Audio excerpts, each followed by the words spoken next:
Bom dia a todos, presentes através do Zoom ou do Teams, mas também aqueles que nos ouviram depois em diferido. Estou naquela posição que é simultaneamente confortável e desconfortável, que é falar depois, porque já tudo foi dito, e muito bem dito. E quero começar por agradecer, porque de facto é para mim uma grande honra que no dia claro, no dia da claridade, continuemos a regar os nossos jardins através deste momento de celebração e de revisitação a um lugar de memória que é no tempo, que é também no espaço. Estamos em Lisboa,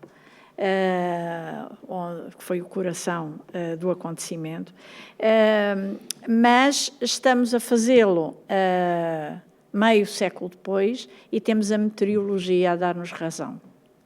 Continuamos a ter um dia claro e a acordar com ele, e é muito bom.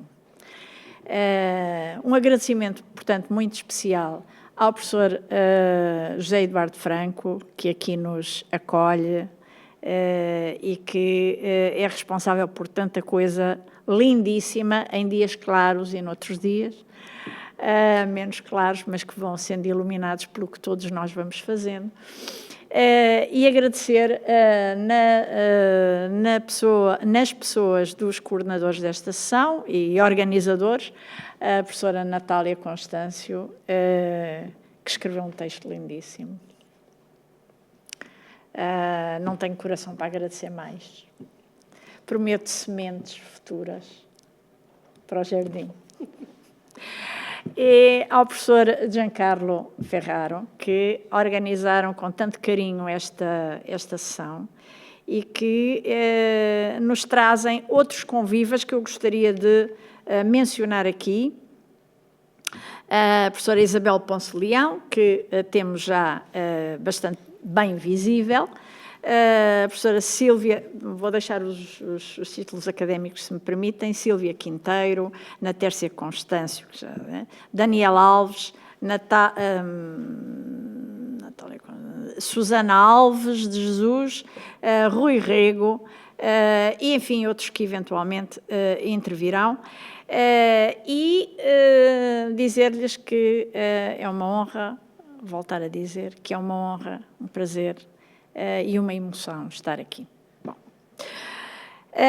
e gostaria de lembrar que isto, sendo uma jornada em que cada um vai falar do tema que o liga ao 25 de Abril, muitas vezes até em termos de 74, muitas vezes em termos de testemunho, este livro que me cumpre, digamos assim, de que me cumpre dar testemunho relativamente à organização, este livro conta com uma pessoa muito importante, que é a professora Michela Graziani, que não está cá e, portanto, a quem eu presto homenagem e agradeço, que dirige a Cátedra Fernando Pessoa do Instituto Camões e da Universidade de Florença, sendo certo que dirige uma série de coleções de obras nas grandes casas editoriais, em pelo menos 3 grandes casas editoriais de Florença, das quais uma delas é da própria universidade, e em todas elas tem feito um trabalho fantástico de divulgação da cultura portuguesa, dos seus grandes autores, dos seus grandes tópicos,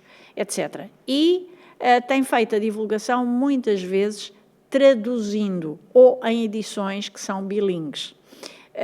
E, portanto, um grande obrigado a esta nossa embaixatriz da cultura portuguesa, da literatura portuguesa, que na Edifir alojou esta coleção, propôs e fomos em frente com esta coleção, dedicadas aos estudos portugueses, portanto, em ensaística, na área dos estudos portugueses e lusófonos, de um modo geral, e assim vamos criando, de facto, redes de diálogo, de relação e de colaboração que são tão importantes para que a ciência, o conhecimento avancem. Esta coleção tem, de facto, 3 instituições, e esta obra tem mais ainda, mas tem 3 instituições científicas e académicas, 2 já foram mencionadas, a Cátedra e o Centro de Estudos de Comunicação e Sociedade e o Centro de Estudos Globais, onde estamos, mas reúne também uma comissão científica, além do próprio Conselho Científico que tem a editora, que é internacional. É dirigido por personalidades de referência do mundo da língua portuguesa e de outros espaços, porque a lusofilia não é exclusiva da lusofonia.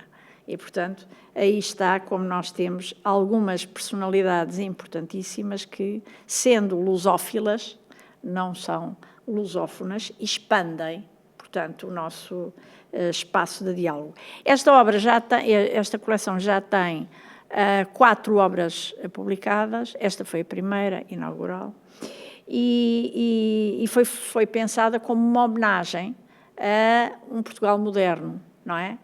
Que está na gênese de tantos países que funcionam como uma cartografia por esse mundo fora.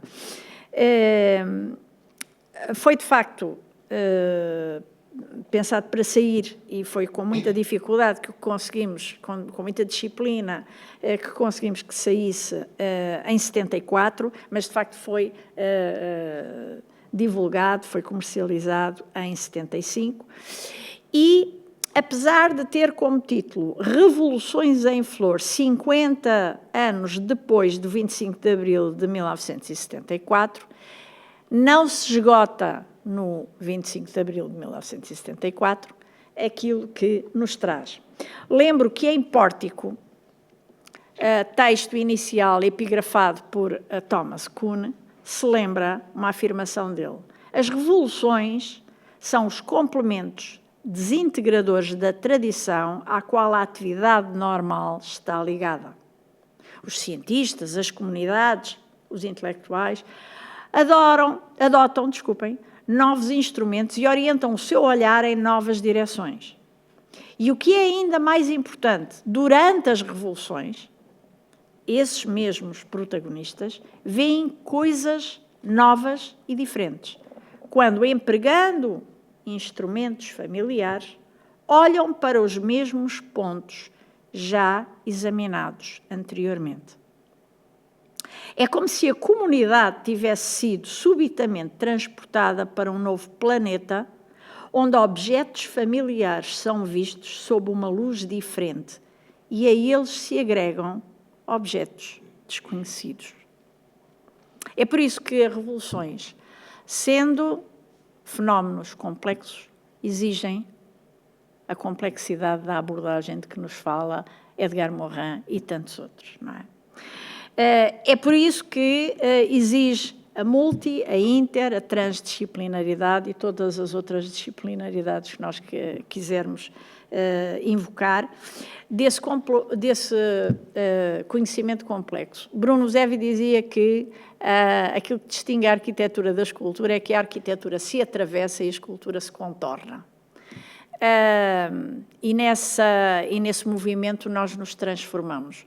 Ora bem, nestas revisitações que anualmente fazemos, naturalmente transformamos-nos.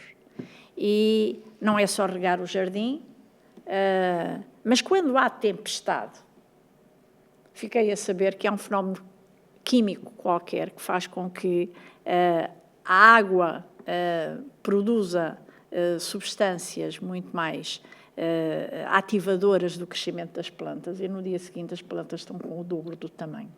Portanto, toda a revolução é sempre um abalo telúrico desse ponto de vista.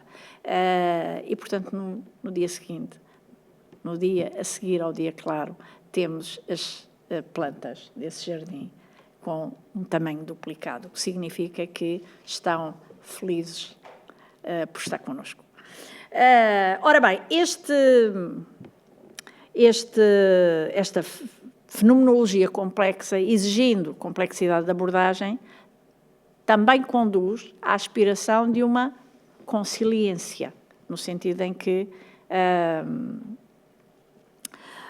Edward Wilson falava desse encontro de diferentes perspectivas de conhecimento que, no fundo, os estudos globais estão a tentar, ou pelo menos a perseguir, para nos fazer reencarar as coisas, reinterpretar a nossa história, a nossa visão do mundo, à luz de mais informação que converge e que diverge. E é nesse movimento, que é o movimento da vida, que os estudos globais se desenham.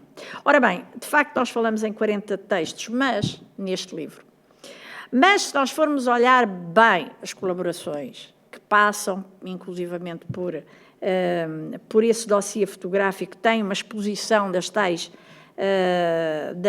50 pedras para a liberdade e outros textos, nós estamos perante 89 colaborações. Por acaso só fiz as contas ontem, mas parece que as contas não estão mal feitas. Temos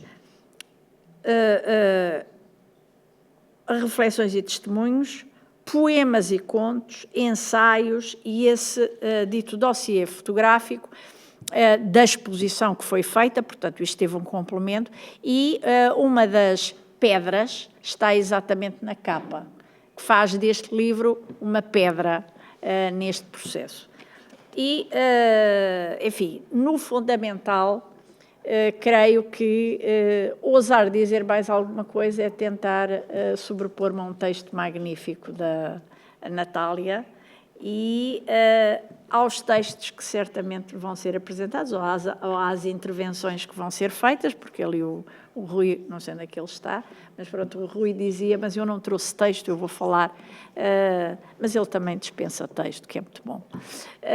Portanto, a todos, muito obrigada, é uma honra estar aqui convosco, foi uma honra participar deste projeto, que aqui muito brevemente tentei desenhar e que, lembro, foi feito num período que não ultrapassou um ano.